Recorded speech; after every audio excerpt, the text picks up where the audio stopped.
Brother இங்க ஐயா, ஆட்டோவே சாமியா நினைச்சு கும்பிடுறீங்களா? செய்யும் தொழிலே தெய்வம்னு பெரியவங்க சொல்லுவாங்க. என் ஆட்டோ தான் என் தெய்வம், அதனாலதான் இப்படி கும்பிடுறேன். ஓஹோ, தினமும் நல்லா கிளீன் பண்ணுவீங்களா? கிளீனிங் சொல்லாதீங்க, வாயில் அடிங்க வாயில் அடிங்க. தினம் அபிஷேகம் பண்ணுவியாப்பான்னு கேளுங்க. யாரு கேட்டாலும் நான் அப்படித்தான் சொல்லுவேன். ஏன்னா இவ என் தாய் மீனாட்சி. என்ன பெரியது உடம்பு சரி, சவாரி போலாமா? ஏன் இவ்வளவு குடியிறாரு? பணிவு.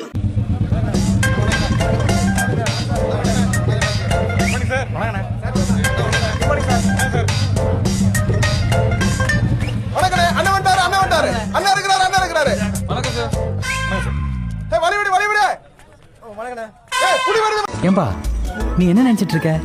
நம்மள நிஜமாலே ரவுடி நம்பிட்டு இருக்கியா? நாம வேற. அது ஒரு மெல்லிசான கோடு. கோட்டுக்கு இந்த பக்கம் நம்ம கெத்து, அந்த பக்கம் போனோம் கன்ஃபார்ம் டெத்து.